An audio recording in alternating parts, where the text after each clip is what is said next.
Lions club international 318D regional 1-ന്റെയും zone 1-ന്റെയും conference നടന്നു. എടമുട്ടം ലയൺസ് ക്ലബ്ബ് ഹാളിൽ നടന്ന കോൺഫറൻസ് ലയൺസ് ക്ലബ്ബിന്റെ മുൻ ഇന്റർനാഷണൽ ഡയറക്ടറും മണപ്പുറം ഫിനാൻസ് MD-യുമായ VP നന്ദകുമാർ ഉദ്ഘാടനം ചെയ്തു.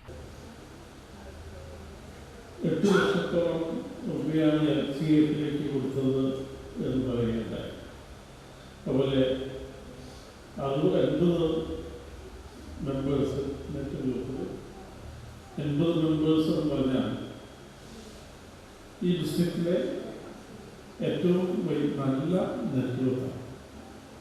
ഈ രണ്ട് മേഖലയിലും ഏറ്റവും ഉന്നതമായിട്ടുള്ള പ്രവർത്തനം, ഏറ്റവും ഉയർന്ന പ്രവർത്തനം, സർവീസ് ആക്ടിവിറ്റികൾ, എണ്ണമറ്റ സർവീസ് ആക്ടിവിറ്റികൾ ഈ സോണിൽ ചെയ്യാനായിട്ട് കഴിഞ്ഞിട്ടുണ്ട് എന്നുള്ളതൊക്കെ നമ്മൾ ചിന്തിക്കുന്ന കാര്യം വിറ്റ്നസ് ചെയ്തിട്ടുള്ള കാര്യമാണ്.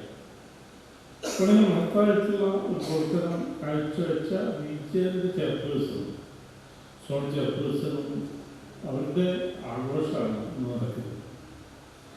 യഥാർത്ഥത്തിൽ അങ്ങനെ ഒരു ആഘോഷത്തിൽ പാസ് ഇന്റർനാഷണൽ ഡയറക്ടർക്ക് ഒരു സ്ഥാനമില്ല. അതുകൊണ്ട് തന്നെ ഞാൻ അങ്ങനൊരു വിജ്ഞാന കോൺഫറൻസിൽ ഞാൻ ആ ഇന്റർനാഷണൽ ഡയറക്ടർ ആയതിനു ശേഷം എനിക്ക് കൗൺസിൽ ചെയർപേഴ്സൺ ആയതിനു ശേഷം ആദ്യമായിട്ട്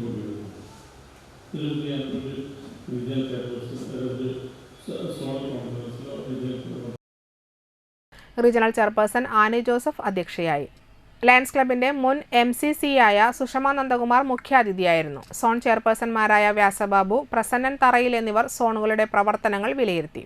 വിവിധ ക്ലബ്ബുകളിലെ പ്രസിഡന്റുമാർ റിപ്പോർട്ടുകൾ അവതരിപ്പിച്ചു. ഈ വർഷത്തെ lion of the multiple award കരസ്ഥമാക്കിയ RIM സക്കറിയയ്ക്ക് സ്വീകരണം നൽകി. നല്ല പ്രവർത്തനങ്ങൾ കാഴ്ചവെച്ച ക്ലബ്ബുകൾക്ക് സമ്മാനങ്ങൾ വിതരണം ചെയ്തു. ടോണി ഏനോക്കാരൻ, അഡ്വക്കേറ്റ് മധുസൂദനൻ, അജിത് പ്രസാദ്, സാനി ജോസഫ് എന്നിവർ സംസാരിച്ചു.